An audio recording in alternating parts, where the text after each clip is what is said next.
স্পৰ্টৰ আপুনি যদি এটা সমীক্ষা চলায় ন মণিপুৰৰ গাঁৱে ভূঞে আপোনাৰ ৰাষ্ট্ৰীয় পৰ্যায়ৰ খেলুৱৈ পাব কিন্তু আজি আমাৰ অসমত সেই বস্তুটো নাই অসমৰ সেই বাতাবৰণটো গঢ়ি উঠা নাই সেই বাতাবৰণটো কেতিয়া উঠিব যেতিয়া বিদ্যালয় পৰ্যায়ত শাৰীৰিক শিক্ষা আৰু ক্ৰীড়া বিষয়টো অন্তৰ্ভুক্ত হ'ব হয় কোনোবা এটা অংক বেয়া পাওঁ বুলি ক'ব পাৰে ইংলিছ বেয়া পাওঁ বুলি ক'ব পাৰে বিজ্ঞান বেয়া পাওঁ বুলি ক'ব পাৰে কিন্তু স্পৰ্টছ এনেকুৱা এটা বিষয় কোনো এটা বাচ্চাই কেতিয়াও স্পৰ্টছ বেয়া পাওঁ বুলি নকয় কিন্তু আমি তেওঁলোকক সুবিধাখিনি দিব পৰা নাই আমি কোনোখিনি ক্ষেত্ৰত আমি ছাকচেছ হ'ব নোৱাৰিলোঁ আৰু ছাকচেছ হ'ব পৰা নোৱাৰাৰ মূলতে আমাৰে দুই এজন জ্যেষ্ঠ হ'ব পাৰে হয়তো এই নিউজটো চোৱাৰ পিছত তেওঁলোকে মনত তেওঁলোকৰ প্ৰশ্ন উদয় হ'ব আৰু তেওঁলোকে হয়তো বেয়াও পাব পাৰে যিমানকেইখন উন্নত ৰাজ্য আছে সকলোতে ক্ৰীড়া বিষয়টো মানে ক্ৰীড়া শিক্ষা ব্যৱস্থাত আছে আৰু শিক্ষা ব্যৱস্থাৰ মুখ্য পাঠ্যক্ৰমত আছে তেওঁলোকৰ কিন্তু আমাৰ অসমত সেইটো ইমপ্লিমেশ্যন হোৱা নাই আৰু তাৰ মূলতে মানে এটাই হেৰি যে আমাৰ এখন চিলেবাছ নাই চৰকাৰখনে বিদ্যালয়লৈকো বস্তু দিছে ব্লক পৰ্যায়ত বস্তু দিছে ক্লাব পৰ্যায়ত বস্তু দিছে কিন্তু তেওঁলোকে এটা বস্তু হিচাপ ৰাখিছেনে নাই মই সেইটোৰ বিষয়ে জ্ঞাত নহয় যে যেনেকৈ আপোনাৰ বিদ্যালয়খনত বস্তুখিনি পালে কিন্তু বিদ্যালয়খনৰ বাচ্চাখিনিয়ে দুখীয়া বাচ্চাখিনি যাৰ সুপ্ত প্ৰতিভা আছে বিকাশ হোৱা নাই সেই বাচ্চাখিনিয়ে যে খেলৰ সামগ্ৰীখিনি লাভ কৰিছেনে নাই নে সেই খেলৰ সামগ্ৰীখিনি ক'ৰবাত মানে বেলেগেহে ইউজ কৰি আছে প্ৰথম লক্ষ্য আৰু উদ্দেশ্য হৈছিল আমাৰ শাৰীৰিক শিক্ষা আৰু শিক্ষিত সংস্থাৰ যে অসমৰ গ্ৰাম্যাঞ্চলৰ যিখিনি সুপ্ত প্ৰতিভাখিনি বিকাশ কৰাটো আমাৰ লক্ষ্য আৰু এখন সুস্থ সবল অসম গঢ়াই আমাৰ লক্ষ্য আছিল নমস্কাৰ গগো স্পৰ্টছ শ্ৰেণীৰ প্ৰতিয়োগী দৰ্শকক স্বাগতম জনাই আৰম্ভ কৰিছোঁ আজিৰ এই বিশেষ অনুষ্ঠান আজি মোৰ লগত উপস্থিত আছে ডাউনটাউন ইউনিভাৰ্চিটিৰ ক্ৰীড়া বিষয়া লগতে সদৌ অসম শাৰীৰিক শিক্ষা আৰু ক্ৰীড়া শিক্ষিত সংগঠনৰ সাধাৰণ সম্পাদক লগতে ক্ৰীড়া বিষয়ক গৱেষণা ছাত্ৰ তেখেত সকলোৰে পৰিচিত মৃগাংক জ্যোতি ডেকা আমি তেখেতৰ ক্ৰীড়াৰ বিষয়ে পাতিম লগতে পাতিম শাৰীৰিক শিক্ষাৰ বিষয়ে ডাঙৰীয়া আপোনাক আমাৰ বিশেষ অনুষ্ঠানলৈ প্ৰথমতে স্বাগতম জনাইছোঁ যিহেতু আপোনাৰ ঘৰ নগাঁৱত প্ৰথমে জানিব বিচাৰিছোঁ আপুনি নগাঁৱৰ পৰা আহি আপুনি শাৰীৰিক শিক্ষাৰ লগত কেনেকৈ জড়িত হৈ পৰিলে অলপ থোৰতে জানিব বিচাৰিছোঁ হয় নমস্কাৰ পোনপ্ৰথমে গগো নিউজ এনিৰ মানে সন্মুখ দৰ্শকলৈ মোৰ পৰা অশেষ ধন্যবাদ আগতে মই যেতিয়া প্ৰথম নগাঁৱত আছিলোঁ সেইটো সময়ত মই এথলেটিক্স খেলিছিলোঁ তাৰপিছত সেইখিনি সময়ত ছাৰ এজনে ক'লে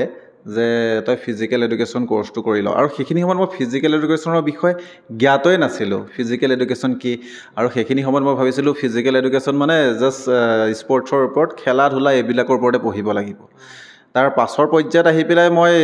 গুৱাহাটী অভিৰুচি ইনষ্টিটিউট অফ ফিজিকেল এডুকেশ্যনত মই নামভৰ্তি কৰিলোঁহি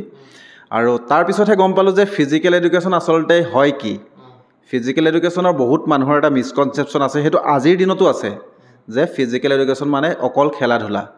কিন্তু ফিজিকেল এডুকেশ্যন মানে খেলা ধূলা নহয় অকল ফিজিকেল এডুকেশ্যনৰ জৰিয়তে এজন ডাক্তৰে যেনেকৈ বেমাৰ হোৱাৰ পিছত বেমাৰ নিৰাময় কৰিবৰ কাৰণে কিবা হেৰি কৰে চ' আমাৰ ফিজিকেল এডুকেশ্যনৰ কাম হৈছে আমি বেমাৰ নহ'বৰ কাৰণে বেমাৰ প্ৰতিৰোধ কৰিবৰ কাৰণে আমি যিখিনি নিয়মাৱলী দিওঁ সেইখিনি আমাৰ ফিজিকেল এডুকেশ্যনৰ যোগেদি দিয়া হয় আৰু ফিজিকেল এডুকেশ্যনৰ আন এটা পাৰ্ট হৈছে স্পৰ্টছ চ' চাইণ্টিফিকেলি কেনেকৈ খেলা ধূলা কৰিব পাৰি সেইবিলাক ফিজিকেল এডুকেশ্যনৰ যোগেদি শিকোৱা হয় যে এজন খেলুৱৈয়ে যদি দুখ পায় তেওঁক প্ৰাথমিক পৰ্যায়ত কি ট্ৰিটমেণ্ট কৰা হয় সেইখিনিও ফিজিকেল এডুকেশ্যনত আমাক শিকোৱা হয় আৰু ফিজিকেল এডুকেশ্যনৰ মই আপোনাৰ 3 বছৰীয়া BPE ডিগ্ৰী কৰিলোঁ বেচেলৰ অফ ফিজিকেল এডুকেশ্যন তাৰপাছত মই BEd ইন ফিজিকেল এডুকেশ্যন কৰিলোঁ পুনেত তাৰপিছত মাষ্টাৰ ইন ফিজিকেল এডুকেশ্যন কৰিলোঁ আৰু বৰ্তমান মই ক্ৰীড়া আৰু শাৰীৰিক শিক্ষা বিষয়তে বৰ্তমান মই PhD কৰি আছোঁ সাবৰমতী ইউনিভাৰ্চিটি গুজৰাটৰ পৰা যিহেতু আপুনি অভিৰুচিৰ পৰা আপুনি BPE কৰিছিলে গতিকে অভিৰুচিৰ কেনেকুৱা ধৰণৰ অভিজ্ঞতা আছে গতিকে অসমতে বা এনেকুৱা ধৰণৰ এখন ইনষ্টিটিউট আছে বহুতে হয়তো গম পোৱা নাছিলে গতিকে আপুনি কোন চনত আপুনি অভিৰুচিৰ লগত সংযুক্ত হ'ল বা আপুনি BPE কৰিলে মই প্ৰথম পৰ্যায়ত মই মানে Lakshmibai national institute of physical education তাতে মই গৈছিলোঁ কিন্তু সেইখিনি সময়ত মোৰ দুজনমান শিক্ষাগুৰু আছিল তেওঁলোকে ক'লে যে যিহেতু সৰুসজাই ষ্টেডিয়ামখন মানে অভিৰুচিৰ তেনেই নিচেই কাষতে আৰু সেইটো সময়ত মানে লক্ষ্মীবাই LNIPত মানে এথলেটিক্সৰ ট্ৰেক নাছিল আৰু যিহেতু মই এথলেটিক্সৰ খেলুৱৈ আছিলোঁ চ' তেওঁলোকে ক'লে আৰু যে তই ইয়াতে এডমিশ্যনটো ল তাৰপিছত তই ইয়াত প্ৰেক্টিছটো ভালকৈ কৰিব পাৰিবি আৰু মই সেই ভাবি পেলাই মই অভিৰুচি ইনষ্টিটিউট অফ ফিজিকেল এডুকেশ্যনত এডমিশ্যন কৰিলোঁ আৰু তাৰ শিক্ষাগুৰুসকলেও যথেষ্ট ছাপোৰ্ট দিলে আৰু আমাৰ সেই সময়খিনিত বৰ্তমান আজিৰ সময়তো কি অৱস্থাত আছে মই নাজানো, হয়তো তেওঁলোকে ভালকেই হেৰি কৰি আছে, কিন্তু মানে অভিৰুচি ইনষ্টিটিউট অফ ফিজিকেল এডুকেশ্যনৰ সেইখিনি সময়ৰ আমাক যিটো শিক্ষা দিছিল, আমাক যিটো ডিচিপ্লিনৰ মাজত ৰাখিছিল, সেইখিনি হয়তো বহুতকেইখন ভাৰতবৰ্ষৰ উন্নত শিক্ষানুষ্ঠানতকৈ আমি ভাল শিক্ষা পাইছোঁ বুলি মই মানে বোধগম্য হওঁ। কিয়নো আমাৰ সেইখিনি সময়ত আমাৰ যিমানখিনি আমাৰ লগৰ আছিল গুৱাহাটীত, সেইখিনি সময়ত ব্যক্তিখণ্ডত যিমানকেইজন আমাৰ মানে শাৰীৰিক শিক্ষক আছিল, মেক্সিমামখিনি সেইটো সময়ত অভিৰুচি ইনষ্টিটিউট অফ ফিজিকেল এডুকেশ্যনৰ পৰা অহাই আছিল। আৰু তাৰ পাছৰ পৰ্যায়ত আপুনি যিহেতু উল্লেখ কৰিছে পুনেলৈ গুচি গৈছিল আৰু পুনেত আপুনি BEd ইন ফিজিকেল এডুকেশ্যনত কৰিছিলে আৰু লগতে আপুনি মাষ্টাৰ ডিগ্ৰীও আপুনি সম্পূৰ্ণ কৰিলে। কেনেকুৱা আছিল অভিজ্ঞতা, কেনেকুৱা আছিল? অভিজ্ঞতা মোৰ সেইখিনি সময়ত ভালেই আছিল। মই আৰু আমাৰ মোৰ লগৰে বান্ধৱী দুজনী, আমি তিনিওটা গৈছিলোঁ। প্ৰথম মানে বেচেলৰ অফ ফিজিকেল এডুকেশ্যন যিহেতু কৰিলোঁ, তাৰপিছত মাষ্টাৰ ডিগ্ৰী কৰিম বুলিয়ে গৈছিলোঁ। কিন্তু তাত গৈ পেলাই আমাৰ এনেকুৱা হ'ল, আমি ফ্লাইটত গৈছিলোঁ, তাৰপিছত আমি গধূলিকৈ পালোঁগৈ, মানে এণ্ট্ৰেঞ্চ হৈ যোৱাৰ আমি গধূলি মানে বিয়লি বেলাত পালোঁগৈ আৰু সেই সময়খিনিত আমি এণ্ট্ৰেঞ্চটো দিব নোৱাৰিলোঁ। তাৰপিছত আমি ঘূৰি অহাৰ কথা নাভাবি আমি BEd ইন ফিজিকেল এডুকেশ্যন, যিটো কোৰ্চ মানে কি মানে প্ৰয়োজনীয় হয়, কিন্তু বৰ্তমানলৈকে অসমত মানে হোৱা নাই যে BEd নকৰিলেও চলি যায়, কিন্তু আমি সেইখিনি সময়ত আমি BEd ইন ফিজিকেল এডুকেশ্যন কৰিলোঁ তাতে। তাৰ পাছৰ পৰ্যায়ত মই মাষ্টাৰ ডিগ্ৰী কৰিলোঁ তেনেকুৱাই। আপুনি প্ৰথম কৰ্মসংস্থাপন আপুনি কৰ্মৰত ক'ত হ'ল আহি পেলাই মাষ্টাৰ ডিগ্ৰী কৰি? হয়, তাৰপিছত মই আহি পেলাই ছেণ্ট জোচেফ স্কুল এখন আছিল আজাৰাত, হয়, তাত আপোনাৰ মই 2013 চনত তাতে প্ৰথম কৰ্মত নিয়োজিত হ'লোঁ। তাৰ ছমাহমান পাছত IIT Guwahati, Indian institute of technology, IIT Guwahati, তাত আপোনাৰ 2013 চনৰ অক্টোবৰ মানৰ পৰা তাত জইন কৰিছিলোঁ আৰু 2019-20 চনমানলৈকে তাতে মই নিয়োজিত হৈ আছিলোঁ। যিহেতু বৰ্তমান সময়ত আপুনি ডাউন টাউন ইউনিভাৰ্চিটিৰ ক্ৰীড়া বিষয়া হিচাপে কৰ্মৰত হৈ আছে, লগতে আপুনি গৱেষক ছাত্ৰ হিচাপে আপুনি পঢ়ি থাকিব লগা বা আপুনি টাইম দিব লগা হয়, কিদৰে আপুনি মেনেজ কৰিছে গোটেই টাইমখিনি? হয়, একচুৱেলি মানে মই বিশ্ববিদ্যালয় পৰ্যায়ত মানে এনেকুৱা এটা গধুৰ দায়িত্ব বুলিয়ে মই কৈছোঁ, যিহেতু মানে স্পৰ্টছৰ ইনচাৰ্জ হিচাপে বৰ্তমান মই স্পৰ্টছটো চাই আছোঁ অসম ডাউন টাউন বিশ্ববিদ্যালয়ৰ। কিন্তু ইয়াত কাম কৰিবলৈ মই কোনো অসুবিধা পোৱা নাই, কিয়নো ইয়াৰ যিখিনি ষ্টাফ বা যিখিনি আমাৰ মানে মোৰ ওপৰৰ যিকেইজন মানে ধৰক আমাৰ ৰেজিষ্ট্ৰাৰ ছাৰ হওক বা আমাৰ VC ছাৰ, মানে আমাৰ মেনেজিং ট্ৰাষ্টি ছাৰ, তেওঁলোকৰ পৰা মই সম্পূৰ্ণ ছাপোৰ্ট পাইছোঁ। তাৰ কাৰণে মোৰ কামখিনি কৰিবলৈ মোৰ অকণো মানে অসুবিধাৰ সন্মুখীন মই হোৱা নাই। আৰু মোৰ লগৰ যিকেইজন মোৰ মানে কলিগ, তেওঁলোকৰ পৰাও মই যথেষ্ট ছাপোৰ্ট পাইছোঁ। আৰু ইয়াত হয়তো আপুনি দেখা পাইছে ইয়াৰ ইনফ্ৰাষ্ট্ৰাকচাৰখিনিও যথেষ্ট উন্নত। হয়তো চাগে অসমৰ বা নৰ্থ ইষ্টৰ মানে বেলেগ এখন বিশ্ববিদ্যালয়ৰ, মই বেয়া বুলি কোৱা নাই, বেলেগ বিশ্ববিদ্যালয়ৰ স্পৰ্টছ ইনফ্ৰাষ্ট্ৰাকচাৰতকৈ আমাৰ ইয়াৰখিনি যথেষ্টই উন্নত। হয়, প্ৰতিবিধ খেলে আছে ইয়াত প্ৰত্যেকবিধ খেলে আছে। ইয়াত আপোনাৰ তলত আমাৰ ফুটবল আছে, ক্ৰিকেট আছে, আপোনাৰ ফুটছাল আছে, বক্স ক্ৰিকেট আছে, volleyball, basketball, handball, kho kho, kabaddi, আকৌ আমাৰ ইনডোৰ হল আছে, তাত বেডমিণ্টন আছে, টেবুল টেনিছ আছে, য়োগা হল আছে, ছুইমিং পুল আছে, আনকি এতিয়া আমি নতুনকৈ এইবাৰতো আমি স্ন'কাৰ মানে যিটো আমাৰ পুল বৰ্ডো মানে আনিছোঁ, যিহেতু মানে ষ্টুডেণ্টৰ ডিমাণ্ড, আৰু তেওঁলোকেও যথেষ্টখিনি মানে ষ্টুডেণ্টখিনিও বহুত ইয়াত মানে ছাপৰ্টিভ। আমাৰ অসম ডাউন টাউন বিশ্ববিদ্যালয়ৰ যিটো ফুটবল টীম, আমাৰ ইয়াত I-League খেলা মানে খেলুৱৈও আছে। আৰু প্ৰশিক্ষক কেইজন আছে? প্ৰশিক্ষক আমাৰ ছুইমিঙত আছে, জিমত আছে, আকৌ আপোনাৰ ধৰক য়োগাৰ পাৰ্টটোৱে চাই, আকৌ ধৰক আমাৰ ক্ৰিকেটটোও চোৱা হয়, আমাৰ ভলীবলো চোৱা হয়, আমাৰ যথেষ্ট কেইজনেই আছে বৰ্তমান। টুৰ্ণামেণ্টো আয়োজন কৰা হয়, ডাঙৰ টুৰ্ণামেণ্ট? হয়, টুৰ্ণামেণ্ট আয়োজন কৰা হয়। এই অলপ দিন আগতে আমি এখন ক্ৰিকেট মানে টুৰ্ণামেণ্ট অৰ্গেনাইজ কৰিছিলোঁ, আপোনাৰ all Assam inter college cricket tournament. তাত আমাৰ টোটেল সৰ্বমুঠ 32টা দলে অংশগ্ৰহণ কৰিছিল। আৰু মানে সৌভাগ্য আমাৰ মানে অসম ডাউন টাউন বিশ্ববিদ্যালয়ৰ ক্ৰিকেট টীমটো আমি মানে বিজয়ী খিতাপ অৰ্জন কৰিবলৈ সক্ষম হৈছিলোঁ। কিন্তু ঘটনাটো হ'ল মানে এনেকুৱা, মানে যেতিয়া নিজে খেলখন পাতি পেলাই নিজে চেম্পিয়ন হোৱা যায়, তেনেকুৱাত কিছুমানে কিবা ক'বও পাৰে, কিন্তু আমাৰ দলটোৱে অকল ইয়াতে নহয়, গুৱাহাটী বিশ্ববিদ্যালয়, নেম কেয়াৰ বা IIT গুৱাহাটীতো আমাৰ মানে চেম্পিয়ন হৈ আহিছিল, আমাৰ ডাউন টাউন বিশ্ববিদ্যালয়ৰ যিটো ক্ৰিকেট টীম। আৰু আমাৰ বেডমিণ্টন অৰ্গেনাইজ কৰা হৈছিলে এইবাৰ, বেডমিণ্টন ইণ্টাৰ কলেজ আৰু ইণ্টাৰ ইউনিভাৰ্চিটি বেডমিণ্টন টুৰ্ণামেণ্টটো অৰ্গেনাইজ কৰা হৈছিল আৰু সেই টুৰ্ণামেণ্টখনত মানে ভাৰতবৰ্ষৰ আগশাৰীৰ কেইবাজনো মানে ছাত্ৰৰে অংশগ্ৰহণ কৰিছিল হয় যিহেতু আপুনি এটা সময়ত এথলেটিক্স খেলুৱৈ আছিলে গতিকে আপোনাৰ এতিয়াও মন যায় নিশ্চয় খেলিবলৈ আপুনি প্ৰেক্টিছ কৰে নিজে হয় হয় মানে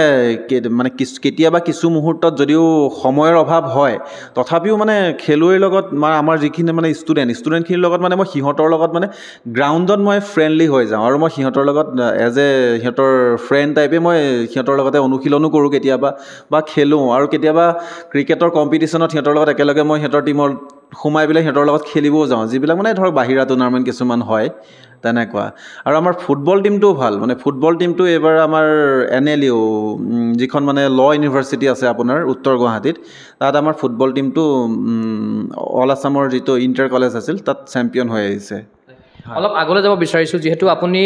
সদৌ অসম শাৰীৰিক শিক্ষা আৰু ক্ৰীড়া শিক্ষিত সংগঠনৰো সাধাৰণ সম্পাদকৰ দৰে গুৰু দায়িত্বত আছে গতিকে এই সংগঠনটোৰ লগত আপুনি কিদৰে জড়িত হ'ল কেতিয়াবা জড়িত হৈ পৰিলে আৰু আপুনি সাধাৰণ সম্পাদকৰ পদত কেতিয়া অধিষ্ঠিত হ'ল হয় এই সংগঠনটোৰ লগততো মই জড়িত আপোনাৰ 2012 চনৰ পৰাই আৰু সেই সময়খিনিত মই সাধাৰণ সদস্য হিচাপে আছিলোঁ আৰু 2017 চনমানত 17 অক্টোবৰ মানত আমাৰ কমিটিখন ৰিফৰ্ম কৰা হ'ল আৰু সেই মৰ্মে আমাৰ সাধাৰণ সম্পাদক দিছিল আমাৰ কৃতিকমল বৰা ছাৰক আৰু তেখেত পৰৱৰ্তী পৰ্যায়ত তেখেতে মানে ডায়েটৰ লেকচাৰ হিচাপে তেখেতে যেতিয়া পালে ট্ৰান্সফাৰ মানে হ'ল গতিকে তাৰপিছত সাধাৰণ সম্পাদক ৰূপে ৰাইজে মোক নিৰ্বাচিত কৰিলে আৰু আমি সেই সময়ত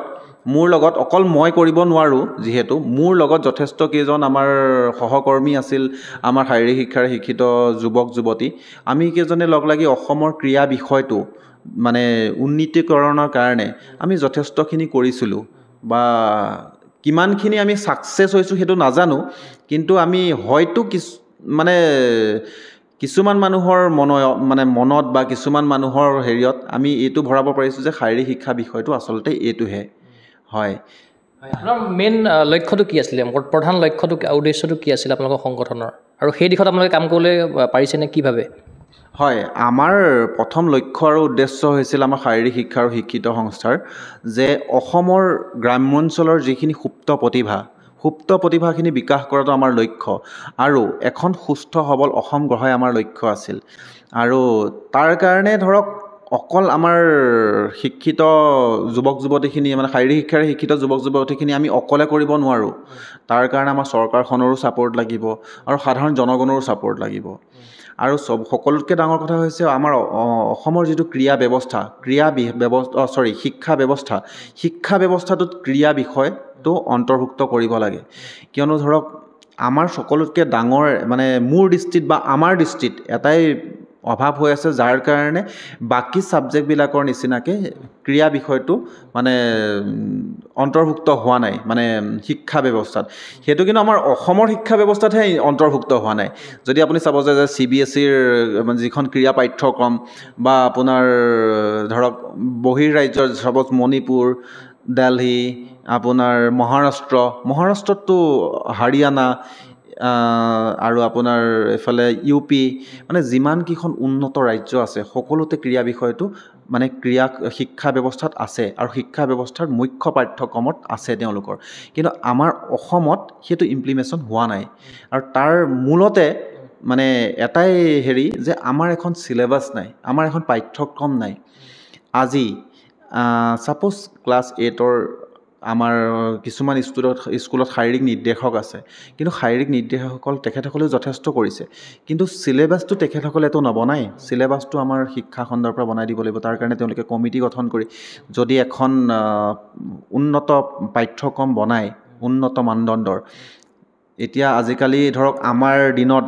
যেনেকৈ ধৰক আমি ফুটবলটো খেলিছিলোঁ আজিকালি তেনেকুৱা নহয় আজিকালি চব চাইণ্টিফিকেলি হয় ছাপ'জ আমাৰ যি ফাৰ্ষ্ট পিৰিয়ডত বোলে ফুটবলৰ আজি ফাৰ্ষ্ট লফটেড কিক আছে বোলে নেক্সট ডে পোষ্ট পাছ সেই যিটো চিলেবাছ যিটো পাঠ্যক্ৰম সেই পাঠ্যক্ৰমটো আমি বনাব লাগিব আৰু সেই পাঠ্যক্ৰম যেতিয়া বনোৱা যাব আমাৰ ক্ৰীড়া বিষয়টো ইমান এটা সহজ বিষয় নহয় মই কোৱা নাই যে অংক ইংৰাজী সেইবিলাক সহজ কিন্তু সেইবিলাক বিষয়তকৈও ক্ৰীড়া বিষয়টো কঠোৰ হয়, কিয়নো ক্ৰীড়া বিষয়ত আমি চাইণ্টিফিকেলি শিকিব লগা হয় আজিকালি। চ' সেই বস্তুখিনি আমাৰ এখন উন্নত পাঠ্যক্ৰম লাগে, আৰু পাঠ্যক্ৰমখন যেতিয়া হ'ব আৰু শিক্ষা ব্যৱস্থাত ক্ৰীড়া বিষয়টো লাগে। হয়, যিহেতু আপুনি সংগঠনৰ হৈ পেলাই বহুখিনি আপুনি কাম কৰি গৈছে, বহুবাৰ আপুনি মাত মাতি গৈছে বিভিন্ন খেলুৱৈসকলৰ কাৰণে বা PI-খিনিৰ কাৰণেও আপোনালোকে কাম কৰি গৈছে, গতিকে এই যাত্ৰা পথত আপোনাৰ ক্ৰীড়া সংগ্ৰামত আপুনি কিদৰে কেতিয়াবা প্ৰত্যাহ্বানৰ সন্মুখীন হৈছে নেকি, কি ক'ব? হয়, মানে সঁচা কথা ক'ব গ'লে মানুহৰ জীৱনটোৱেই মানে ঘাত প্ৰতিঘাত আৰু প্ৰত্যাহ্বান আছেই। আৰু এই লাইনটোততো যেতিয়াৰ পৰা সংগঠনৰ যেতিয়া কাম কাজত নিয়োজিত হ'লোঁ, যথেষ্টখিনি প্ৰত্যাহ্বানৰ সন্মুখীন হৈছোঁ। ধৰক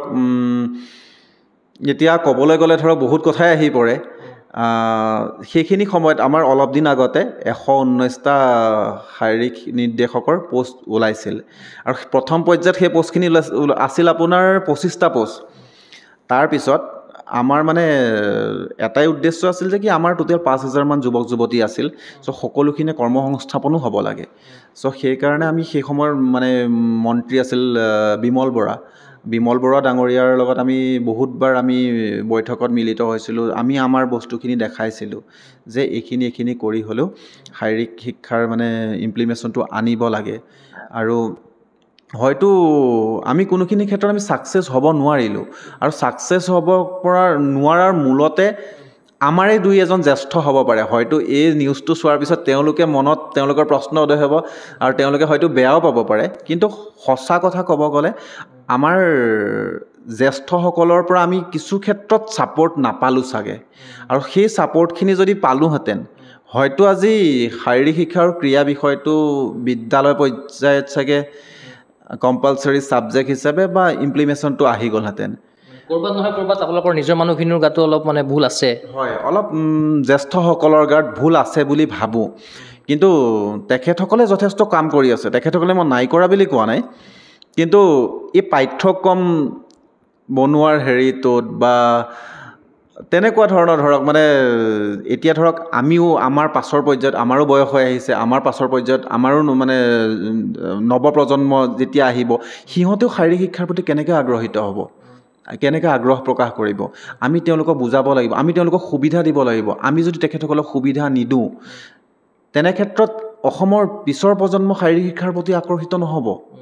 চ' আমাৰো জ্যেষ্ঠসকলে মোক নালাগে বা আপোনাক নালাগে, কিন্তু আমাৰ যিখিনি নৱপ্ৰজন্ম যিখিনি শিকিবলৈ আগ্ৰহী, মানুহৰ আগ্ৰহ 40 বছৰমানলৈকে বয়সৰ ভিতৰত মানুহৰ আগ্ৰহ থাকে। তাৰপিছত যেতিয়া বয়স বাঢ়ি গৈ থাকে, আগ্ৰহ নাইকিয়া নহয়, আগ্ৰহ থাকেই, মানুহৰ জীৱনটোৱে শিকিবলৈ। কিন্তু তথাপিও মানে এই যিটো গৰম তেজ বুলি কোৱা যায় অসমীয়া ভাষাত, সেই গৰম তেজটো থাকোঁতেই তেওঁলোকক যদি মানে শিকিবলৈ এটা যদি সুবিধা দিয়া যায়, আৰু তেতিয়াহ'লে চাগে অসমৰ ক্ৰীড়া খণ্ডখন আৰু আগুৱাই যাব, মই ভাবোঁ তেনেকৈ। হয়, যিহেতু অসমত কেইবাখনো বৰ্তমান সময়ত ইউনিভাৰ্চিটিত শাৰীৰিক শিক্ষাটো আছে, বা তাৰ পাছতো পিছৰ পৰ্যায়ত তেখেতসকলে বিভিন্ন কামত নিয়োজিত হয় যদিও কোৱা হয় যে কৰ্মসংস্থাপন যিধৰণে লাভ কৰিব লাগিছিলে BPEd কৰি বা MPEd কৰি তেনেধৰণৰ কৰ্মসংস্থাপন লাভ কৰা নাই। আপোনালোকে যিহেতু সংগঠনৰ তৰফৰ পৰা কামখিনি কৰি গৈছে, গতিকে কি ক'ব এই সন্দৰ্ভত? কৰ্মসংস্থাপন লাভ কৰিছে, কি ক'ব? নহয়, কৰ্মসংস্থাপনটোৱে মেইন উদ্দেশ্য নহয় আমাৰ মেইন উদ্দেশ্য হৈছে অসমৰ সুপ্ত প্ৰতিভা বিকাশ কৰা ক্ৰীড়াৰ ক্ষেত্ৰত, আৰু ক্ৰীড়াৰ সৰ্বাংগীন উন্নতিকৰণেই হৈছে আমাৰ উদ্দেশ্য। তথাপিও অপ্ৰিয় হ'লে সত্য যে কৰ্মসংস্থাপন সকলোকে লাগে, কিন্তু অকল আমি সেইটোত ভাবি থাকিলেও নহ'ব। মানে নিজৰ কৰ্মসংস্থাপনো নিজে উলিয়াব লাগিব, আৰু তৎসত্ত্বেও চৰকাৰৰো কৰণীয় আছে, আৰু কৰণীয় এইটোৱে আছে যে সুবিধা দিব লাগিব। যেনেকৈ মই অলপ আগতে ক'লোৱেই আপোনাক যে নৱপ্ৰজন্মক সুবিধা দিব লাগিব। সুবিধা কেনেকৈ পাব? এজন ল'ৰাই ধৰক আজি 3 বছৰ ফিজিকেল এডুকেশ্যনৰ ডিগ্ৰী কৰিলে, তাৰপিছত BEd কৰিলে, মাষ্টাৰ ডিগ্ৰী কৰিলে, মানে টোটেল আপোনাৰ 7 বছৰ কোৰ্চটো কৰি আহি সেই মানে যুৱকজন বা যুৱতীগৰাকীয়ে ক'ত শিকাব? এটাতো প্লেটফৰ্ম পাব লাগিব। চ' সেই প্লেটফৰ্মটো যদি বৰ্তমান প্ৰথম পৰ্যায়ত যদি তেওঁলোকে যদি শিক্ষাখণ্ডত যদি ক্ৰীড়া বিষয়টো অন্তৰ্ভুক্ত কৰি যদি প্ৰথম পৰ্যায়ত তেওঁলোকক যদি শিক্ষাভিত্তিক হিচাপেও যদি নিয়োজিত কৰে, তেতিয়া এটা মানে প্লেটফৰ্ম পাব। তাৰ পৰা মানে কি তেওঁলোকে শিকাব পাৰিব, আৰু তাৰ পৰা শিকালে কি হ'ব, আমাৰ অসমৰ পৰা ৰাষ্ট্ৰীয় বা আন্তঃৰাষ্ট্ৰীয় পৰ্যায়ৰ খেলুৱৈ সৃষ্টি হ'ব। কিয়নো আপুনি যদি এটা বস্তু চায়, জনসংখ্যাৰ ফালৰ পৰা অসমৰ জনসংখ্যাটো 3 কোটিৰ ওপৰত, আৰু আপোনাৰ আমাৰ চুবুৰীয়া ৰাজ্য মণিপুৰৰ জনবসতি কিমান 26 লাখ 25 লাখ তেনেকুৱামান আৰু মই অলপ পাহৰি গৈছোঁ বাকীকেইখন ৰাজ্যৰ জনসংখ্যাটো কিন্তু অসমৰ জনসংখ্যা আটাইতকৈ বেছি কিন্তু তথাপিও আজি ক্ৰীড়াৰ ৰাজধানী বুলি মণিপুৰক কোৱা হয় কিয়নো মণিপুৰৰ আপুনি যদি এটা সমীক্ষা চলায় মণিপুৰৰ গাঁৱে ভূঞে আপোনাৰ ৰাষ্ট্ৰীয় পৰ্যায়ৰ খেলুৱৈ পাব কিন্তু আজি আমাৰ অসমত সেই বস্তুটো নাই অসমৰ সেই বাতাবৰণটো গঢ়ি উঠা নাই সেই বাতাবৰণটো কেতিয়া উঠিব যেতিয়া বিদ্যালয় পৰ্যায়ত শাৰীৰিক শিক্ষা আৰু ক্ৰীড়া বিষয়টো অন্তৰ্ভুক্ত হ'ব যেতিয়া আপুনি এটা বস্তু চাব আমাৰ এই বস্তুটো CBSEত আছে CBSE পাঠ্যক্ৰমত ফিজিকেল এডুকেশ্যন ছাবজেক্ট আছে CBSE পাঠ্যক্ৰমত আপুনিতো গুৱাহাটীতে নিবাসী চ' আপুনি গুৱাহাটীৰ প্ৰাইভেট স্কুলবিলাকত চাব প্ৰত্যেক স্কুলতে আপোনাৰ স্পৰ্টছ টিচাৰ থাকে তেওঁলোকে খেলা ধূলা মানে প্ৰত্যেকটো বাচ্চাই আপোনাৰ খেলিবলৈ সুবিধা পায় যদিও এটা কথা কিন্তু গাঁৱৰ পৰাহে আকৌ সুপ্ত প্ৰতিভাটো বিকাশ হয় এনেকুৱা নহয় যে চহৰৰ পৰা নহয় কিন্তু অধিকাংশ খেলুৱৈ গাঁৱৰ পৰা সৃষ্টি হয় চ' গাঁৱৰ সুপ্ত প্ৰতিভাটো কেনেকৈ উলিয়াব পৰা যাব আপুনি এখন মানে যদি এটা সমীক্ষা চলায় গাঁৱৰ এখন বিদ্যালয়ত যদি গৈ পেলাই আপুনি সোধে যে কোনোবা এটা ষ্টুডেণ্টক যদি সোধে যে খেলি ভাল পাওঁ নে বেয়া পাওঁ 100ত 99.9% বাচ্চাই ক'ব যে মই খেলি ভাল পাওঁ হয় কোনোবা এটা অংক বেয়া পাওঁ বুলি ক'ব পাৰে ইংলিছ বেয়া পাওঁ বুলি ক'ব পাৰে বিজ্ঞান বেয়া পাওঁ বুলি ক'ব পাৰে কিন্তু স্পৰ্টছ এনেকুৱা এটা বিষয় কোনো এটা বাচ্চাই কেতিয়াও স্পৰ্টছ বেয়া পাওঁ বুলি নকয় কিন্তু আমি তেওঁলোকক সুবিধাখিনি দিব পৰা নাই সুবিধা দিছোঁ আজি মানে ধৰক এতিয়া ক'বলৈ গ'লে বহুত কথাই ওলায় আজি চৰকাৰখনে যথেষ্ট কৰিছে চৰকাৰক মই এই ক্ষেত্ৰত দোষাৰোপ নকৰোঁ চৰকাৰখনে বস্তু বহুতখিনি দিছে চৰকাৰখনে বিদ্যালয়লৈকো বস্তু দিছে ব্লক পৰ্যায়ত বস্তু দিছে ক্লাব পৰ্যায়ত বস্তু দিছে কিন্তু তেওঁলোকে এটা বস্তু হিচাপ ৰাখিছেনে নাই মই সেইটোৰ বিষয়ে জ্ঞাত নহয় যে যেনেকৈ আপোনাৰ বিদ্যালয়খনত বস্তুখিনি পালে কিন্তু বিদ্যালয়খনৰ বাচ্চাখিনিয়ে দুখীয়া বাচ্চাখিনি যাৰ সুপ্ত প্ৰতিভা আছে বিকাশ হোৱা নাই সেই বাচ্চাখিনিয়ে যে খেলৰ সামগ্ৰীখিনি লাভ কৰিছেনে নাই নে সেই খেলৰ সামগ্ৰীখিনি ক'ৰবাত মানে বেলেগেহে ইউজ কৰি আছে নে বিদ্যালয় এটা কোঠাতে পৰিয়ে ৰৈছে সেই কথাখিনি কিন্তু ধ্যান ৰাখিব লাগে চ' তেনেকুৱা যদি কৰে তেনেহ'লে অনাগত দিনততো অসম ক্ৰীড়াৰ ৰাজধানী হোৱাৰ পৰা বেছি দূৰত নাথাকিব যিহেতু আপুনি উল্লেখ কৰিছে যে যদিহে শাৰীৰিক শিক্ষাটো যদি মূল বিষয় হিচাপে স্কুল কলেজত দিয়া যায় তেতিয়া নিশ্চয়কৈ খেলুৱৈ ওলাব প্ৰতিভাৰ নতুন নতুন প্ৰতিভাৰ সৃষ্টি হ'ব গতিকে সেই খেলুৱৈসকলক কোনে প্ৰশিক্ষণ প্ৰদান কৰিব আপোনালোকৰ ধৰি লওক এই MPEd BPEd কৰা সকলেতো ধৰি আহি পেলাই প্ৰশিক্ষণ প্ৰদান কৰিব লাগিব PI সকলে প্ৰদান কৰিব লাগিব গতিকে আপোনালোকৰ যিটো ধৰি লওক আগতে 5,000 সংখ্যা আছিলে নিবনুৱা গতিকে সেই সংখ্যাটো নিশ্চয়কৈ কমি যাব বা সংখ্যাটো বাঢ়ি গৈ আছে বোধহয় প্ৰতি বছৰে ওলাইছে আপোনালোকৰ হয় এতিয়া আমাৰ প্ৰত্যেক বছৰে ওলাই গৈ আছে আৰু সকলোতকৈ ডাঙৰ কথা হৈছে মানে কি এজন শাৰীৰিক শিক্ষক বা এজন শাৰীৰিক ডিগ্ৰীধাৰী তেওঁলোকে যেতিয়া তেওঁলোকে কোৰ্চটো কৰে তেতিয়া অলিম্পিক ৰিকগনাইজ যিমানখিনি আমাৰ গেমছ আছে সকলো গেমছৰ বেছিক নলেজখিনি থাকে ডিগ্ৰী কোৰ্চটো দেই মাষ্টাৰ ডিগ্ৰী বা PhD পৰ্যায়ত সেইটো ধৰক প্ৰবক্তাৰ লাইনত গুচি যায় সেইটো এটা বেলেগ এটা বস্তু কিন্তু ডিগ্ৰী কৰোঁতে তেওঁলোকক আপোনাৰ মানে অলিম্পিক ৰিকগনাইজ গেমৰ বেছিক নলেজখিনি দিয়া যায় চ' এজন শাৰীৰিক শিক্ষক বা এজন শাৰীৰিক নিৰ্দেশকৰ মানে এইটো দায়িত্ব যে যেতিয়া প্ৰত্যেকটো গেমৰ বেছিক নলেজ তেওঁলোকে জানে তেতিয়া এটা ল'ৰা ছোৱালী বা এটা বাচ্চাৰ আপোনাৰ কোৱালিটি দেখিলে গম পোৱা যায় যে মানে বা তাৰ কিছুমান বেছিক টেষ্ট থাকে এই টেষ্টখিনি ল'লে গম পোৱা যায় যে এইটো মানে ল'ৰাটো কোনটো গেমত পাৰফেক্ট হ'ব ছাপ'জ এটা বাস্কেটবলৰ খেলুৱৈ তাৰ আপোনাৰ হাইট বা তাৰ বাস্কেটবলৰ কাৰণে আমাৰ জনচন বাস্কেটবল টেষ্ট আছে বা ভলীবলৰ কাৰণে বেলেগ ধৰণৰ টেষ্ট আছে এথলেটিক্সৰ কাৰণে বেলেগ টেষ্ট আছে চ' আমি সেই সুপ্ত প্ৰতিভাটো বিকাশ কৰিব লাগে এজন শাৰীৰিক নিৰ্দেশকে বা এজন শাৰীৰিক শিক্ষকে মানে সেইটো বিকাশ কৰি আমি এজন কোচৰ আণ্ডাৰ দি দিব লাগে কিয়নো ছাপ'জ এথলেটিক্সৰ বা ছাপ'জ বাস্কেটবল ভলীবল সকলোৰে কাৰণে প্ৰশিক্ষক অসমত 2জন বা 3জন আছে মানে ডাইৰেক্টৰ অফ স্পৰ্টছৰ আণ্ডাৰত চ' 2-3জন কোচৰ কাৰণে সিমানখিনি মানে তেওঁলোকৰ কাৰণে পচিবিলিটি নাই যে তেওঁলোকে গোটেই অসম ঘূৰি সুপ্ত প্ৰতিভাখিনি বিচাৰি লৈ আহিব কিন্তু সেইটো দায়িত্ব হৈছে শাৰীৰিক নিৰ্দেশক বা শাৰীৰিক মানে শিক্ষকজনৰ যে সুপ্ত প্ৰতিভাটো বিকাশ কৰি আনি কোচজনৰ আণ্ডাৰত দি পেলাই এজন পূৰ্ণাংগ খেলুৱৈ সৃষ্টি কৰাৰ সম্পূৰ্ণ দায়িত্ব প্ৰথম সুপ্ত প্ৰতিভা বিকাশ কৰাৰ দায়িত্ব হৈছে শাৰীৰিক নিৰ্দেশকজনৰ আৰু পূৰ্ণাংগ খেলুৱৈৰ ওপৰত গঢ় দিয়াত সম্পূৰ্ণ ভূমিকা পালন কৰিব এজন কোচে হয় যিহেতু আপুনি সংগঠনৰ আপুনি সাধাৰণ সম্পাদকৰ দায়িত্বত আছে সংগঠনটোৰ নাম ইতিমধ্যে মই উল্লেখ কৰিছোঁ সদৌ অসম শাৰীৰিক শিক্ষা আৰু ক্ৰীড়া শিক্ষিত সংগঠনৰ আপুনি সাধাৰণ সম্পাদক হিচাপে আছে গতিকে আপোনালোকৰ নিশ্চয়কৈ সংগঠনৰ সন্মিলন হয় গতিকে সন্মিলনত নিশ্চয়কৈ খেলুৱৈ হওক বা শাৰীৰিক নিৰ্দেশকসকল হওক বা আপোনালোকৰ তেনেকৈ আপুনি মিলিত হয় গতিকে কেনেকুৱা ধৰণৰ সিদ্ধান্ত আপোনালোকে গ্ৰহণ কৰিছে বিগত সময়ত আৰু কিবা নতুন পৰিকল্পনা আছে নেকি সংগঠনৰ ফালৰ পৰা হয় এতিয়া সংগঠনৰ মানে আমাৰ মেইন উদ্দেশ্যই আপোনাক অলৰেডি মই কৈছোঁৱেই যে শাৰীৰিক শিক্ষা আৰু ক্ৰীড়া বিষয়টো বিদ্যালয়ৰ মহাবিদ্যালয় পৰ্যায়ত অন্তৰ্ভুক্ত কৰাটো আমাৰ প্ৰধান উদ্দেশ্য আৰু তাৰ যোগেদি আমি সুস্থ সবল এখন অসম গঢ়াটো আমাৰ লক্ষ্য আৰু এই সংগঠনৰ ফালৰ বাদ দি পেলাই মই মানে মোৰ ব্যক্তিগত পৰিকল্পনাৰ বিষয়ে মই আপোনাক কৈছোঁ যে কৰ্মসংস্থাপনে আমাৰ লক্ষ্য নহয় লক্ষ্য উদ্দেশ্য নহয় আজি কৰ্মসংস্থাপন বুলি কওঁতে আজি ধৰক বহুত কেইজনে ব্যক্তিগত খণ্ডটো কৰি আছে বা কিছুমানে ধৰক আপোনাৰ নিজাকৈ মানে ধৰক কোচিং চেণ্টাৰ খুলিছে বা নিজৰ ফিটনেছ চেণ্টাৰ খুলিছে ডেট মিনছ এইটো নহয় যে তেওঁলোক নিবনুৱা তেওঁলোকেও ধৰক কৰ্মত নিয়োজিত হয়তো খণ্ডটো বেলেগ খণ্ড হ'ব পাৰে চৰকাৰী খণ্ড নহ'ব পাৰে কিন্তু এতিয়া ধৰক মই বৰ্তমান অসম ডাউনটাউন বিশ্ববিদ্যালয়ত কৰি আছোঁ চ' ইয়াতো মানে কৰিবলৈ মানে আপোনাৰ সুবিধাখিনি নিজেই বিচাৰি ল'লেই হ'ল এতিয়া ধৰক ইয়াতো আমি ধৰক কেইবাখনো মানে ইণ্টাৰ কলেজ টাইপ আমি খেলা পাতিছোঁ বা ধৰক আমি কোচিং কেম্প বা আপোনাৰ ছামাৰ কেম্প তেনেকুৱা ধৰণৰ হেৰি কৰিছোঁ আমাৰ ভৱিষ্যতেও ধৰক ইয়াত আমি অল ইণ্ডিয়া লেভেলৰ বেডমিণ্টন বা আৰু কাবাডী খেল পাতাৰ পৰিকল্পনা কৰি আছোঁ অল ইণ্ডিয়া যিটো AIU ইণ্টাৰ ইউনিভাৰ্চিটি হয় সেইটোৰ পৰিকল্পনা কৰি আছোঁ আৰু আমাৰ ইয়াত ধৰক আমাৰ মেনেজিং ট্ৰাষ্টি ছাৰৰ মই যথেষ্ট ছাপোৰ্ট পাইছোঁ যাৰ কাৰণে আমাৰ এই বিশ্ববিদ্যালয়ত বৰ্তমান আমি কেইটামান পোষ্টৰ হেৰি কৰিছোঁ যেনেকৈ ধৰক কিছুমান বিশ্ববিদ্যালয়ত ধৰক স্পৰ্টছ কোটা থাকে চ' আমাৰ বিশ্ববিদ্যালয়তো স্পৰ্টছ কোটা আছে কোনোবা যদি ৰাষ্ট্ৰীয় বা আন্তঃৰাষ্ট্ৰীয় পৰ্যায়ৰ যদি খেলুৱৈ এই বিশ্ববিদ্যালয়ত যদি মানে নামভৰ্তিকৰণ কৰে তেনেহ'লে তেওঁলোকৰ কাৰণে আমি বিশেষ ব্যৱস্থাৰো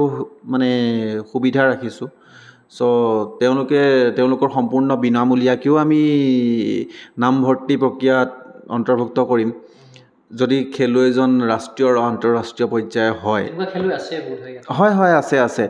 যোৱাকালিও আমাৰ 4জন আপোনাৰ ছাটলাৰ আহিছে যিকেইজন ভাৰতীয় পৰ্যায়ত ৰেংকিং হোল্ডাৰ হয় তেওঁলোকেও ইয়াতে আমাৰ বিশ্ববিদ্যালয়তে নামভৰ্তি কৰিছে আৰু আমি এতিয়াও মানে প্ৰতিভাৰ সন্ধানত আছোঁ যদি কোনোবা তেনেকুৱা যদি ৰাষ্ট্ৰীয় আৰু আন্তঃৰাষ্ট্ৰীয় পৰ্যায়ৰ যদি খেলুৱৈ আছে আহক আমাৰ বিশ্ববিদ্যালয়ত যথেষ্টখিনি সুবিধা আছে আৰু আমাৰ লক্ষ্য উদ্দেশ্য কি আমাৰ লক্ষ্য উদ্দেশ্য হৈছে অসমৰ স্পৰ্টছটো ডেভেলপ কৰা অসম বা ভাৰতৰ স্পৰ্টছটো ডেভেলপ কৰা তাৰ কাৰণে মই চৰকাৰী খণ্ডৰ হেৰি নকৰিলেও কথা নাই আৰু তথাপিও চৰকাৰখনে যিখিনি কৰিছে ভাল কৰি আছে কিন্তু আমাৰ কিছুমান বিষয়ে যদি তাত যদি অকণমান চৰকাৰখনক মানে সাথ দিয়ে তেনেহ'লে ভাবোঁ যে অসম বহুতখিনি আগুৱাই যাব কিন্তু এই যিটো শাৰীৰিক শিক্ষা আৰু ক্ৰীড়া এই বিষয়টো কিন্তু বিদ্যালয় পৰ্যায়ত যদি অন্তৰ্ভুক্ত নকৰে মই ভাবোঁ যদিও অসমৰ সুপ্ত প্ৰতিভাবিলাক আছে কিন্তু বিকাশ নহ'ব অসমৰ যদি স্পৰ্টছটো ডেভেলপ কৰিবলৈ মন আছে আমাৰ মুখ্যমন্ত্ৰী মহোদয় মাননীয় হিমন্ত বিশ্ব শৰ্মা ছাৰে যিখিনি কথা কয় যে ভাৰতৰ 5খন উন্নত ৰাজ্যৰ ভিতৰত অসমকো এখন গঢ় দিম হয় প্ৰতিটো ক্ষেত্ৰত ডেভেলপ হৈছে ৰাস্তাই ঘাটে কিন্তু স্পৰ্টছৰ ক্ষেত্ৰতো তেখেতে কৰিছে প্ৰত্যেকটো মই যিমানখিনি মোৰ দৃষ্টিগোচৰ হৈছে ক্লাবে বস্তু দিছে বা গেলেৰী বনাইছে যথেষ্ট কৰি আছে কিন্তু হয়তো তেখেতৰ এইটো দৃষ্টিগোচৰ হোৱা নাই যে কেনেধৰণে কৰিলে আৰু ডেভেলপ কৰিব পৰা যাব আপুনি মুখ্যমন্ত্ৰী ডাঙৰক আপোনালোকৰ সংগঠনৰ ফালৰ পৰা মানে ধৰি লওক লগ কৰিবৰ কাৰণে চেষ্টা কৰিছিলে নেকি কিবা এনেকুৱা চেষ্টা কৰা হৈছিল মুখ্যমন্ত্ৰী মহোদয়ক আৰু মুখ্যমন্ত্ৰী মহোদয়ে সেইটো সময়ত আমাক কৈছিল যে বিষয়টো পৰ্যালোচনা কৰি চাব কিন্তু বিষয়টো তেখেতে কাৰ লগত আলোচনাত বহিল আৰু সেই মানুহকেইজনে কেনেকৈ উপস্থাপন কৰিলে সেইটোৰ ওপৰতে বহুতখিনি নিৰ্ভৰ হৈ থাকে কিয়নো এজন মুখ্যমন্ত্ৰীৰ মানে তেখেতৰ সিমানখিনি সময় নাথাকে যে বস্তুটো একদম মানে গ্ৰাছৰুট লেভেলৰ পৰা তেখেতে পৰ্যবেক্ষণ কৰাটো গতিকে তেখেতে বিষয়াসকলৰ ওপৰতে নিৰ্ভৰ থাকে কিন্তু বিষয়াসকলে কেনেকৈ উপস্থাপন কৰিছে সেইটো আচল কথা মই অলপ আগতো কৈছোঁ আপোনাক মানে আপোনালোকে যিটো বিচাৰিছে ধৰি লওক এনেকুৱা হৈছে নেকি যে মাননীয় মুখ্যমন্ত্ৰীগৰাকীৰ ধৰি লওক দৃষ্টিগোচৰ হোৱা নাই বা কালত পৰাগৈ নাই তেখেতে হয়তো যদি আপোনালোকক ডাইৰেক্ট লগ পালে হয় বা এনেকুৱা ধৰণৰ হ'লহেঁতেন হয়তো বস্তুটো তেখেতে হয়তো সোনকালে কামটো কৰিলে হয় এনেকুৱা কিবা আছে নেকি কথা হয় হ'ব পাৰে এই কথাষাৰ হ'ব পাৰে আৰু তেখেতসকলে মানে মুখ্যমন্ত্ৰী মহোদয়ে যদি আমাৰ লগত যদি অকণমান সময় যদি আলোচনাত বহে আমি বস্তুটো যদি বুজাই দিওঁ আৰু তেখেতে নিশ্চয় বুজিব মোৰ সিমানখিনি বিশ্বাস আছে মুখ্যমন্ত্ৰী মহোদয়ে এই বস্তুখিনি বুজি পাব কিন্তু তেখেতে মানে বৰ্তমান অসমখন সেই আগৰ অসম হৈ থকা নাই তেখেতে যথেষ্ট কৰি আছে কিন্তু তেখেতক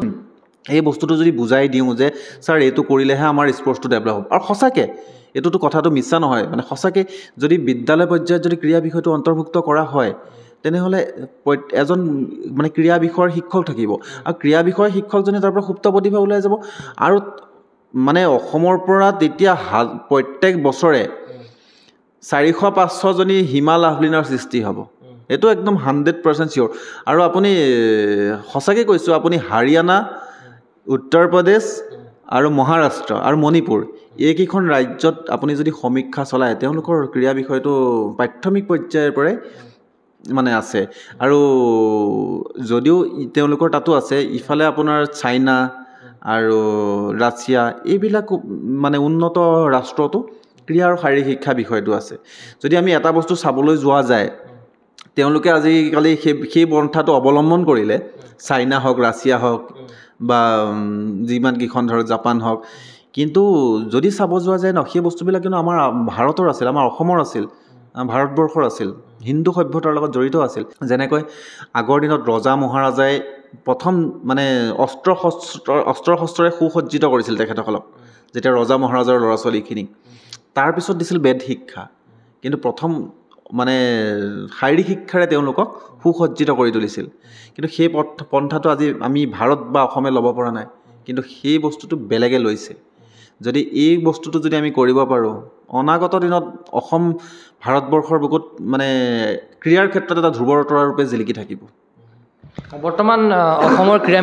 ক্ৰীড়ামন্ত্ৰী হিচাপে আছে নন্দিতা গাৰ্লুছা গতিকে নন্দিতা গাৰ্লুছাক আপোনালোকে লগ কৰিবৰ কাৰণে কিবা চেষ্টা কৰিছে নেকি বা এপইণ্টমেণ্ট লৈছে নেকি তেখেতে যেতিয়াৰ পৰা কাৰ্যভাৰ গ্ৰহণ কৰিছে মই কিছুমান ব্যক্তিগত মোৰ কাৰণৰ কাৰণে এই সন্থাটোৰ কিছু কামৰ পৰা মই বিৰত আছিলোঁ গতিকে এই অলপ দিনত মই ইমান মানে হেৰি হিচাপে মই তেখেতক লগ কৰিবলৈ মই কৰা হোৱা নাই কিন্তু আমি অনাগত দিনত আমাৰ কিছুমান পৰিকল্পনা আছে আৰু সেই পৰিকল্পনা মতে আমি কৰি যাম বিমল বৰা ডাঙৰীয়া যেতিয়া ক্ৰীড়ামন্ত্ৰী হিচাপে আছিলে কেনেকুৱা ধৰণৰ প্ৰতিশ্ৰুতি প্ৰদান কৰিছিলে আপোনালোকক হয় তেখেতে যথেষ্টখিনি কৰিবলৈ চেষ্টা কৰিছিল বা কিছু ক্ষেত্ৰত তেখেতে কৰিছিলোঁ কিয়নো মই আপোনাক কৈছোঁ যে যিটো শাৰীৰিক নিৰ্দেশকৰ পোষ্ট সেইটো 25টা পোষ্ট আছিল তাৰপিছত আমি তেখেতৰ লগত 3-4 দিনমান আলোচনাত মিলিত হৈছিলোঁ তেখেতৰ নিমন্ত্ৰণ ক্ৰমে দেই তেখেতে আমাক ভাল ৰেছপন্স দিছিল তেখেতে নিজে নিমন্ত্ৰণ দিছিল তেখেতৰ অফিচৰ পৰা তাৰপিছত আমি সেই মৰ্মে গৈছিলোঁ আমি কৈছিলোঁ আৰু তেতিয়া 119টা মানে পদ খালী আছিল আৰু আমাৰ কথা ৰাখি তেখেতে 119টা পষ্টে সম্পূৰ্ণৰূপে উলিয়াই দিছিল কিন্তু পৰৱৰ্তী পৰ্যায়তো তেখেতে কৰিম বুলি আমাক প্ৰতিশ্ৰুতি দিছিল কিন্তু পিছৰ পৰ্যায়ত তেখেতে সেই মানে পদবীৰ পৰা তেখেত নাইকিয়া হ'ল বা তেখেতে বেলেগ পদবী ল'লে গতিকে পিছৰ পৰ্যায়ত তেখেতৰ লগত আৰু যোগাযোগ কৰা হোৱা নহ'ল হয় হয় অসম যদি ক্ৰীড়াৰ ৰাজধানী হিচাপে স্বীকৃতি পাবলৈ হয় স্কুল কলেজবোৰত শাৰীৰিক শিক্ষাটো কম্পালচৰি হ'ব লাগিব যদি আমি যদি চমুকৈ ক'বলৈ যাওঁ যদি এক কথাত হয় সেইটোৱে আপোনাৰ নহ'লে ধৰক আজি প্ৰতিভাবিলাক কেনেকৈ গম পাব মানুহে এতিয়া ধৰক সকলোৰে প্ৰতিভা আছে কাৰোবাৰ নহয় কিবা প্ৰতিভা আছে কিন্তু প্ৰতিভাবিলাকতো ওলাই আহিব লাগিব প্ৰতিভাবিলাক বাহিৰ কৰিব লাগিব আজি এতিয়া হিমাৰ ক্ষেত্ৰতে যদি চোৱা যায় হিমাইতো যদি সেই নবোদয় বিদ্যালয়ৰ যদি শামছুল হক ছাৰ নাথাকিলহেঁতেন আজি হিমাক কোনেও হিমা দাস বুলি চিনিয়ে নাপালেহেঁতেন আৰু সেই শামছুল হক ছাৰ তেখেতো এজন মানে ফিজিকেল এডুকেশ্যনৰ টিচাৰ হয় শাৰীৰিক শিক্ষাৰে তেখেত শিক্ষক হয় কিন্তু আজি সেই ছাৰজন নথকাহেঁতেন আজি হিমাক কোনেও চিনি নাপালেহেঁতেন ছেম লাভলিনাৰ ক্ষেত্ৰতো লাভলিনাৰ মাজতে এটা ইণ্টাৰভিউত তেওঁ কৈছে লাভলিনাৰো সেই তেনেকুৱাই লাভলিনাৰো যদি সেই সময়ত যদি সেই মানে শিক্ষকজন নথকাহেঁতে তেখেতক পদুম বড়ো ছাৰৰ হাতত দিলে কোনেহেঁতেন তাই সুপ্ত প্ৰতিভাটো তাই কেনেকৈ বিকাশ হ'লহেঁতেন আজি মহেন্দ্ৰ সিং ধোনীৰো তেনেকুৱা শচীন তেণ্ডুলকাৰো তেনেকুৱা মহেন্দ্ৰ সিং ধোনীৰ বিষয়টো আপোনাৰ মহেন্দ্ৰ সিং ধোনীৰ যিখন চিনেমা তাতে আপোনাৰ দেখাই দিয়ে যে যিজন স্পৰ্টছৰ টিচাৰ আছিল ফিজিকেল এডুকেশ্যন টিচাৰ আছিল তেওঁ যদি মহেন্দ্ৰ সিং ধোনীৰ ক্ৰিকেটৰ সেই সুপ্ত প্ৰতিভাটো দেখা নোপোৱাহেঁতেন আজি আমি মহেন্দ্ৰ সিং ধোনী বুলি চিনি নাপালোহেঁতেন বা আমাৰ ভাৰতবৰ্ষই বিশ্বকাপৰ 2টা ট্ৰফিও আনিবলৈ সক্ষম নহ'লহেঁতেন চাগে আৰু ডেভিড বেকহামৰো তেনেকুৱা ডেভিড বেকহামেও তেখেতৰ যিখন লাইফৰ মানে জীৱনী তাতো তেওঁ উল্লেখ কৰিছে তেখেতৰ শাৰীৰিক শিক্ষকজন নোহোৱাহেঁতেন ডেভিড বেকহামকো আজিও আমি ডেভিড বেকহাম বুলি চিনি নাপালোহেঁতেন যিহেতু বৰ্তমান সময়ত আপুনি আছাম ডাউন টাউন ইউনিভাৰ্চিটিৰ ক্ৰীড়া বিষয়া হিচাপে কৰ্মৰত হৈ আছে গতিকে আপুনি এই ইউনিভাৰ্চিটিৰ ধৰি লওক স্পৰ্টছটো কিদৰে আপুনি আগুৱাই লৈ যাম বুলি আপুনি মনতে ভাবিছে বা কি সপোন আছে আপুনি আপোনাৰ এই আছাম ডাউন টাউন ইউনিভাৰ্চিটিক লৈ পেলাই হয় সপোনটো বহুতেই আছে আৰু নাজানো কিমান দূৰ সাৰ্থক হওঁ তথাপিও আমাৰ যোন মেনেজিং ট্ৰাষ্টি ছাৰ আমাৰ জ্যোতিষ্মান দত্ত ছাৰ তেখেতৰ পৰা মই যথেষ্ট সঁহাৰি পাইছোঁ আৰু সেই সঁহাৰিত আৰু তেখেতে যিহেতু মোৰ ওপৰত বিশ্বাস কৰিছে মোৰ ওপৰত কৰিছে আৰু ময়ো কিবা এটা কৰিব পালে ময়ো সাৰ্থক হ'ম বুলি মানে কিবা এটা কৰিব পালে মোৰো ভাল লাগিব আৰু তাৰ কাৰণে মই ধৰক এতিয়া আমাৰ ভৱিষ্যত পৰিকল্পনা বুলি কওঁতে এতিয়া ধৰক আমি কৈছোঁৱে আপোনাৰ যে ৰাষ্ট্ৰীয় বা আন্তঃৰাষ্ট্ৰীয় পৰ্যায়ৰ যদি খেলুৱৈ আহে আমি তেওঁলোকক আমি এজন খেলুৱৈ যিখিনি উচিত মৰ্যাদা পাব লাগে সেই মৰ্যাদাখিনিও আমি দিবলৈ প্ৰস্তুত প্লাছ আমাৰ ইয়াত ধৰক যিখিনি ফেচিলিটি আছে ফেচিলিটিখিনি আমি প্ৰত্যেক মাহে মাহে বেলেগ বেলেগ গেমত আমি যদি তেওঁলোকক যদি আমি মানে কোচিং কৰাই বা তেনেকুৱাকৈ অলপ পৰিকল্পনা ৰাখিছোঁ আৰু মই ডাউন টাউন বিশ্ববিদ্যালয়ক নৰ্থ ইষ্টত মানে আমাৰ যেতিয়া যিকোনো খেল হয় আন্তঃ বিশ্ববিদ্যালয় মই প্ৰতিটো খেলতে বিজয়ী দল হিচাপে মই চাব বিচাৰোঁ আৰু পৰিকল্পনা বহুত থাকিলেও মই এতিয়া আপোনাৰ আগত গোটেইখিনি ক'ব নোৱাৰিম কিয়নো ধৰক গোটেইখিনি পৰিকল্পনা কৈ দিলে মোৰ সেই পৰিকল্পনাখিনি হয়তো বেলেগ এখন বিশ্ববিদ্যালয়ৰ লৈ ল'ব পাৰে সেইটো কাৰণে সম্পূৰ্ণ পৰিকল্পনা ক'ব নোৱাৰিম বাৰু হয় যিহেতু আপুনি ব্যক্তিগতভাৱেও আপুনি বৰ্তমান সময়ত PhD কৰি আছে এগৰাকী আপুনি গৱেষক ছাত্ৰ হয় গতিকে আপোনাৰ ব্যক্তিগতভাৱে আপুনি নিজকে কি হিচাপে প্ৰতিষ্ঠা কৰিব বিচাৰে কি ক'ব এই মুহূৰ্তত হয় পৰৱৰ্তী পৰ্যায়ত মই শাৰীৰিক শিক্ষাৰ এজন প্ৰবক্তা হিচাপে নিজকে বিচাৰোঁ আৰু লগতে অসমৰ ক্ৰীড়া ক্ষেত্ৰখন আগুৱাই নিবলৈ মই অহোপুৰুষাৰ্থ চেষ্টা কৰি যাম অনাগত দিনত আৰু লগতে মোৰ যিখন মানে বিশ্ববিদ্যালয় কৰ্মৰত অসম ডাউন টাউন বিশ্ববিদ্যালয় এই বিশ্ববিদ্যালয়খনকো মানে ভাৰতৰ বুকুত এখন আগশাৰীৰ বিশ্ববিদ্যালয় হিচাপে ক্ৰীড়াৰ ক্ষেত্ৰত আগুৱাই নিবলৈ মই অহোপুৰুষাৰ্থ চেষ্টা কৰি যাম শেষত যিসকলে শাৰীৰিক শিক্ষাৰ প্ৰতি আগ্ৰহী খেলুৱৈ আছে বা ছাত্ৰ ছাত্ৰী আছে তেখেতসকলক উদ্দেশ্যি আপুনি কি আহ্বান বা পৰামৰ্শ আগবঢ়াব মই তেখেতসকলক এইটোৱে ক'ম যে যোনে শাৰীৰিক শিক্ষা কৰিম বুলি ভাবিছে বা যোনে বৰ্তমান পঢ়ি আছে যে চাকৰি আমাৰ লক্ষ্য নহয় যদি নিজৰ কোৱালিটি আছে ক'ৰবাত নহয় ক'ৰবাত মানে সংস্থাপন পাবই আৰু মানে চৰকাৰী খণ্ডত যিমানটো মানে বেতন পায় হয়তো ব্যক্তিগত খণ্ডত বা নিজৰ যদি কোৱালিটি থাকে হয়তো তাতকৈ দুগুণ পৰ্যায়লৈকেও বেতন পাবলৈ সক্ষম হ'ব গতিকে চাকৰি মেইন উদ্দেশ্য হ'ব নালাগে আমি শাৰীৰিক শিক্ষাত আহিলে আমাৰ এটাই উদ্দেশ্য হ'ব লাগে যে আমি সুস্থ সবল এখন পৃথিৱী গঢ়িব লাগে আৰু আমি ক্ৰীড়াৰ সুপ্ত প্ৰতিভা বিকাশ কৰে আমাৰ মূল লক্ষ্য আৰু উদ্দেশ্য হ'ব লাগে আপোনাৰ সেই লক্ষ্য আৰু উদ্দেশ্য সফল হওক সেয়া আমি কামনা কৰিলোঁ লগতে আপুনি ইমানখিনি সময় দিয়াৰ বাবে আপোনাক মই বহুত বহুত ধন্যবাদ জ্ঞাপন কৰিছোঁ হয় মোৰ ফালৰ পৰাও মানে গগো স্পৰ্টছ এনিৰ মানে সমূহ মানে সাংবাদিকলে আপোনালৈকো আৰু আমাৰ কেমেৰাৰ যিজন সাংবাদিক তেখেতলৈকো অশেষ ধন্যবাদ আৰু গগো স্পৰ্টছ এনিৰ সমূহ দৰ্শকলে অশেষ ধন্যবাদ জনাই ধন্যবাদ নিশ্চয়কৈ এয়া আছিল অসম ডাউনটাউন ইউনিভাৰ্চিটিৰ ক্ৰীড়া বিষয়া তেখেত সকলোৰে পৰিচিত মৃগাংক জ্যোতি ডেকা তেখেতে জনালে তেখেতৰ কেৰিয়াৰ বিষয়ে লগতে জনালে অসম ডাউনটাউন ইউনিভাৰ্চিটিৰ আন্তঃগাঁথনিৰ বিষয়ে আমি আশা কৰিম তেখেতে যিখিনি সপোন প্ৰত্যাশালৈ আগবাঢ়িছে সেই আগন্তুক সময়ত সাফল্যমণ্ডিত হওক সেই আশাৰে মই চিন্ময় কুমাৰ বৰাই এই বিশেষ অনুষ্ঠানৰ পৰা বিদায় লৈছোঁ চাই থাকিব গুগল স্পৰ্টছ এনি ধন্যবাদ